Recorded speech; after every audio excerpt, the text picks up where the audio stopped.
हरिओम। चलिए शुरुआत करते हैं। हमारी पुस्तक चल रही थी शिक्षक शिक्षण एवं तकनीकी, टीचर टीचिंग एंड टेक्नोलॉजी, और इसकी लास्ट यूनिट है हमारी यूनिट नंबर 6, शिक्षक का व्यावसायिक विकास, प्रोफेशनल डेवलपमेंट ऑफ टीचर।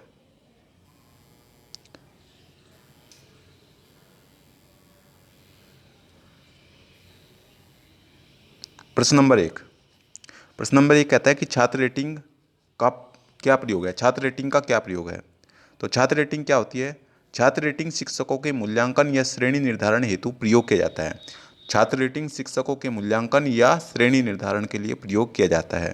प्रश्न नंबर 2, जवाबदेही मूल्यांकन के लिए कौन सी विधियों का प्रयोग किया जाता है? जवाबदेही मूल्यांकन के लिए कौन सी विधियों का प्रयोग किया जाता है?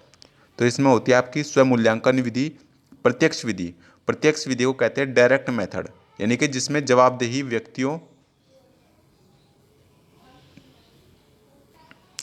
जिसमें क्या होता है प्रत्यक्ष विधि। तो प्रत्यक्ष विधि में क्या होता है, यानी कि जिसको डायरेक्ट मेथड कहते हैं, जवाबदेही व्यक्तियों से सीधे जानकारी लेना, मतलब जिसको जवाब देना है, जिससे जवाब लेना है, उस व्यक्ति से सीधे बात करना। दूसरी होती है अप्रत्यक्ष विधि। अप्रत्यक्ष विधि में क्या होता है? अप्रत्यक्ष विधि होता है जैसे किसी के बारे में किसी और से जानकारी लेना, किसी व्यक्ति से किसी और व्यक्ति के बारे में किसी और व्यक्ति से जानकारी लेना, यानी कि जवाबदेह व्यक्तियों के बारे में अन्य किसी से जानकारी लेना। प्रश्न नंबर 3, व्यवसाय की 4 विशेषताएं बताओ। तो व्यवसाय करने की यानी कि बिजनेस करने की चार विशेषताएं कौन कौन सी हैं? तो उसमें है सामाजिक प्रतिबद्धता, व्यवसायिक आचार संहिता,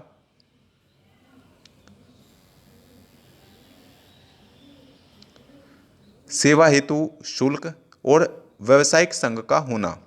तो चार विशेषताएं बताई गई हैं: सामाजिक प्रतिबद्धता, व्यवसायिक आचार संहिता, सेवा हेतु शुल्क और व्यवसायिक संघ का होना। प्रश्न नंबर 4, छात्र के मूल्यांकन की 2 विधियां कौन कौन सी है? तो छात्र के मूल्यांकन की विधियां हैं रचनात्मक मूल्यांकन विधि और संकलित मूल्यांकन विधि। रचनात्मक मूल्यांकन विधि और संकलित मूल्यांकन विधि। प्रश्न नंबर 5, जवाबदेही यानी कि गुणवत्ता के 2 स्तरों को बताना है। तो जवाबदेही या गुणवत्ता के 2 स्तर है, ध्यान रखेंगे। एक तो उच्च प्रबंधन के प्रति दृष्टिकोण, उच्च प्रबंध के प्रति दृष्टिकोण, और दूसरा है कर्मचारियों से व्यवहार, कर्मचारियों से कैसा व्यवहार होता है। प्रश्न नंबर 6,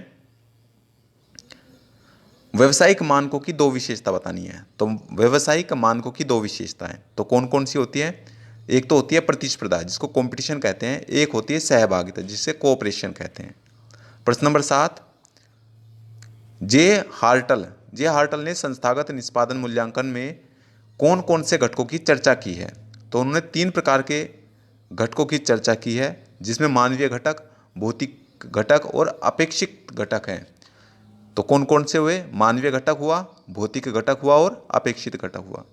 प्रश्न नंबर 8, संस्थागत निष्पादन मूल्यांकन से क्या तात्पर्य है? संस्थागत निष्पादन मूल्यांकन क्या होता है? तो संस्थागत निष्पादन मूल्यांकन किसी शैक्षिक संस्था की शक्तियों और दुर्बलताओं का अध्ययन एवं विश्लेषण की प्रक्रिया है। यानी कि संस्थागत निष्पादन मूल्यांकन किसी शैक्षिक संस्था की शक्तियों एवं दुर्बलताओं का अध्ययन और विश्लेषण है।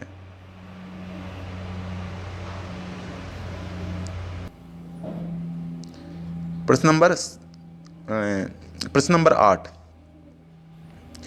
प्रश्न नंबर 8 है संस्थागत निष्पादन मूल्यांकन से क्या तात्पर्य है? तो संस्थागत निष्पादन मूल्यांकन किसी शैक्षिक संस्था की शक्तियों और दुर्बलताओं के अध्ययन एवं विश्लेषण की प्रक्रिया है। और यह कथन किसका है? यह है कार्टर वी गुड का। प्रश्न नंबर 9, पीयर रेटिंग का क्या तात्पर्य है? पीयर रेटिंग क्या होती है? तो किसी शिक्षक का उसके समक्ष साथी शिक्षकों के द्वारा मूल्यांकन या श्रेणी निर्धारण करना पीयर रेटिंग कहलाता है। यह शिक्षक की श्रेणी निर्धारण में प्रयुक्त की जाती है, यानी कि शिक्षक किस लेवल का है, किस श्रेणी का है। तो पीयर रेटिंग क्या होती है? किसी शिक्षक का उसके समकक्ष साथी शिक्षकों के द्वारा मूल्यांकन या श्रेणी निर्धारण करना पीयर रेटिंग कहलाता है। यह शिक्षक की श्रेणी निर्धारण में प्रयुक्त की जाती है, इस बात को ध्यान रखेंगे। प्रश्न नंबर 10, जवाबदेही यानी कि अकाउंटेबिलिटी से क्या तात्पर्य है? तो विद्यालय शिक्षा में जवाबदेही का क्या आशय है, या ये प्रश्न आ सकता है। तो जवाबदेही का तात्पर्य उत्तरदायित्व का निर्वहन करना है। अपने कर्तव्यों की पूर्ति की समीक्षा करने के लिए जवाबदेही को जवाबदेही कहते हैं। मतलब हमने कोई कार्य किया, उस कार्य की पूर्ति की समीक्षा करना, उसको जवाबदेही कहते हैं। प्रश्न नंबर 11, व्यवसायिक मानक से आप क्या समझते हैं? व्यवसायिक मानक क्या होते हैं? तो किसी भी व्यवसाय के संतुलित एवं कुशलतापूर्वक संचालन हेतु नीति निर्देशक व्यवसायिक मानक कहलाते हैं। प्रश्न नंबर 12, व्यवसायिक आचार संहिता क्या होती है? व्यवसायिक आचार संहिता तो हर व्यवसाय को संपन्न करने या उसके निष्पादन में, उसके संचालन के लिए और उस पर नियंत्रण करने के लिए जिन परिस्थितियों, मानकों और सेवाओं का गुणवत्ता से निर्वहन किया जाता है, वही उसका व्यवसायिक आचार संहिता कहलाती है। तो हर व्यवसाय का, तो हम कौन से क्वेश्चन पे आए हुए थे? क्वेश्चन नंबर शायद 12 पे आए हुए थे हम।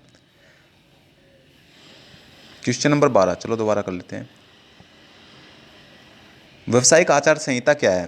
तो हर व्यवसाय को संपन्न करने या उसके निष्पादन में, उसके संचालन के लिए, उस पर नियंत्रण करने के लिए जिन परिस्थितियों या मानकों या सेवाओं की गुणवत्ता का निर्वाह किया जाता है, उस व्यवसाय की आचार संहिता कहलाती है। क्या कहलाती है? उस व्यवसाय की आचार संहिता कहलाती है। प्रश्न नंबर 13, व्यवसायिक मानकों की 3 पंक्तियों में अर्थ बताएं। भाई व्यवसायिक मानक क्या होते हैं?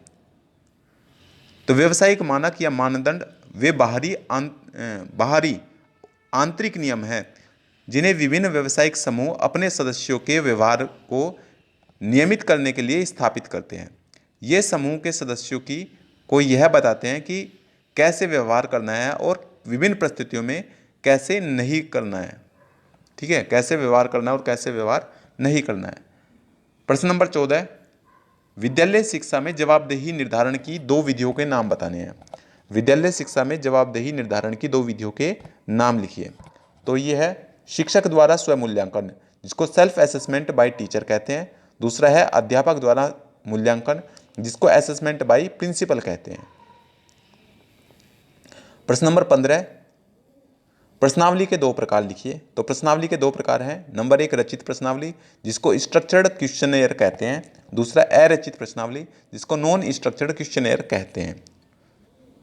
तथा JW बेस्ट के अनुसार बंद फॉर्म, जिसको क्लोज फॉर्म कहते हैं, और मुक्त फॉर्म, जिसको ओपन फॉर्म कहते हैं।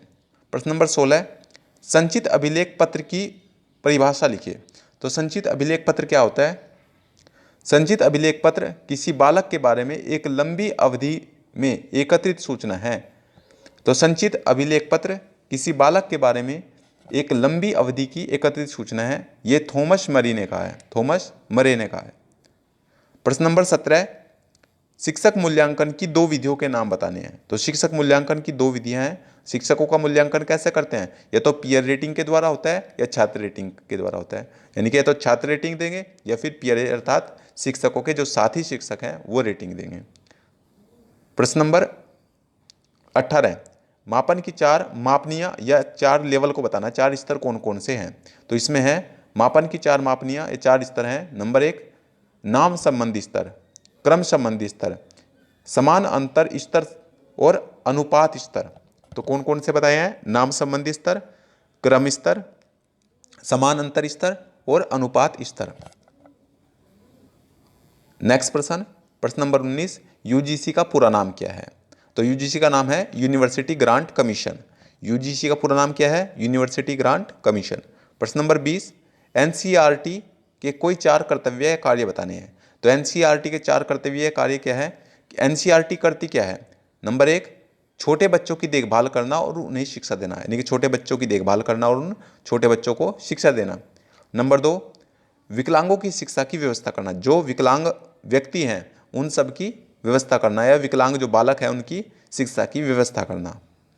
पॉइंट नंबर 3 शिक्षा प्रतिभा राष्ट्रीय प्रतिभा खोज छात्रवृत्ति प्रदान करना, राष्ट्रीय प्रतिभा खोज छात्रवृत्ति प्रदान करना। और चौथा है कंप्यूटर साक्षरता का उचित प्रबंध करना।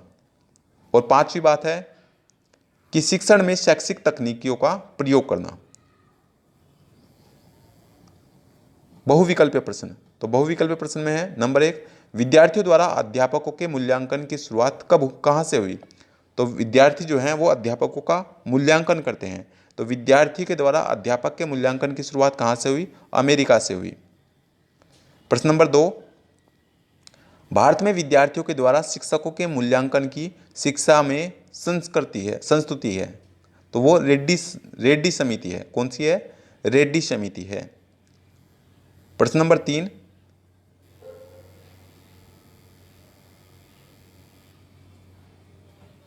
3, विद्यार्थियों द्वारा अध्यापक के मूल्यांकन को प्रभावित करने वाले घटक कौन कौन से हैं? तो कौन कौन से हैं? सामाजिक घटक, शैक्षिक घटक, दार्शनिक घटक या ये सभी? तो आंसर हो जाएगा ये सभी। प्रश्न नंबर 4, स्कूल की शिक्षा की जवाबदेही किसकी होती है? क्या वो प्राचार्य की होती है, शिक्षक की होती है या प्रबंधक की होती है? तो आंसर हो जाएगा इन सब की होती है। प्रश्न नंबर 5,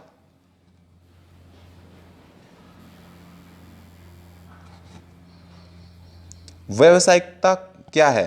क्या क्रियात्मक पक्ष है, ज्ञानात्मक पक्ष है, भावात्मक पक्ष है या ये सभी है? तो आंसर हो जाएगा ये सभी है। प्रश्न नंबर 6, भारत में विद्यार्थियों के द्वारा अध्यापक का मूल्यांकन कब से शुरू हुआ? तो ये शुरू हुआ था 1970 से, 1970 से शुरू हुआ था। तो भारत में विद्यार्थियों के द्वारा अध्यापकों का मूल्यांकन 1970 से शुरू हुआ था। प्रश्न नंबर 7, व्यवसाय की मुख्य विशेषता क्या है? तो व्यवसाय की मुख्य विशेषता क्या प्रतिबद्धता है या मानक है या फिर आचार संहिता है? तो आंसर हो जाएगा ये सभी है। प्रतिबद्धता यानी कि कमिटमेंट भी है, मानक स्टैंडर्ड भी है, आचार संहिता भी है।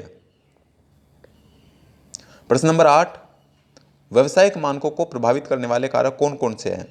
तो व्यवसायिक मानकों को प्रभावित करने वाले कारक क्या व्यवसायिक सुरक्षा है, वेतनमान है, प्रोत्साहन है या ये सभी है? तो आंसर हो जाएगा ये सभी है। प्रश्न नंबर 9, विद्यालय की शिक्षा की जवाबदेही प्रकरण है या टॉपिक है? प्रकरण को कहते हैं टॉपिक।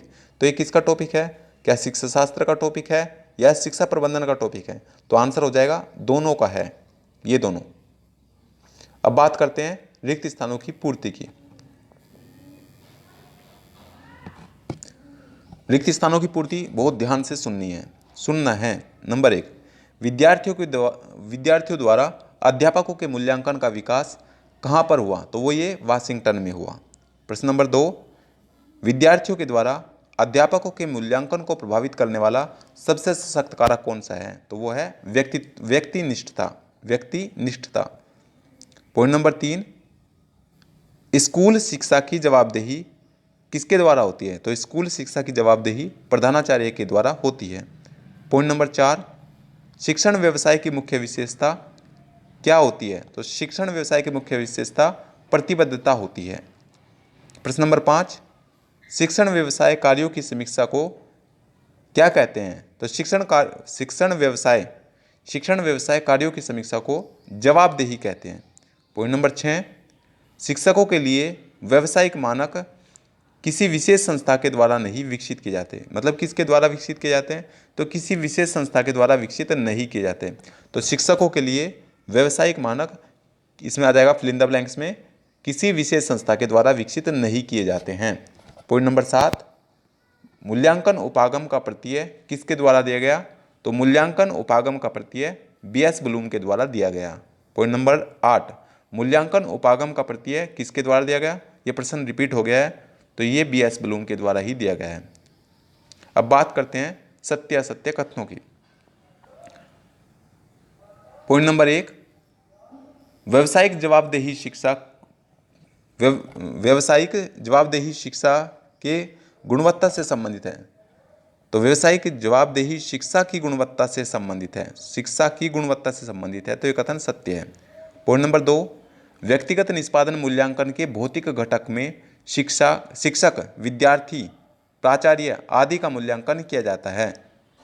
तो संस्थागत निष्पादन मूल्यांकन में भौतिक घटक में शिक्षक, विद्यार्थी और प्राचार्य आदि का मूल्यांकन किया जाता है, तो ये कथन असत्य है। पॉइंट नंबर 3, संस्था के मानवीय घटक शिक्षक, छात्र, प्राचार्य, कर्मचारी आदि हैं, तो ये बात सही है, सत्य है। पॉइंट नंबर 4, विद्यार्थियों की उपलब्धि का मूल्यांकन केवल लिखित परीक्षा के द्वारा होता है, तो ऐसा नहीं है, तो इसलिए असत्य कथन है। पॉइंट नंबर 5, विद्यार्थियों की उपलब्धि का मूल्यांकन मौखिक, लिखित और प्रयोगात्मक तीनों परीक्षाओं के द्वारा किया जाता है। तो ये बात सत्य है। पॉइंट नंबर 6, शिक्षक मूल्यांकन एक नवीन धारणा है। शिक्षक मूल्यांकन एक नवीन धारणा है, तो ये कथन सत्य है। पॉइंट नंबर 7, पीयर रेटिंग छात्र मूल्यांकन की विधि है। तो पीयर रेटिंग छात्र मूल्यांकन की एक विधि है, तो ये कथन असत्य है, क्योंकि ये टीचर मूल्यांकन की विधि है, छात्र मूल्यांकन की नहीं है। पॉइंट नंबर 8, पीयर रेटिंग में साथी अध्यापक शिक्षक के गुणों एवं कार्यों की समीक्षा करते हैं।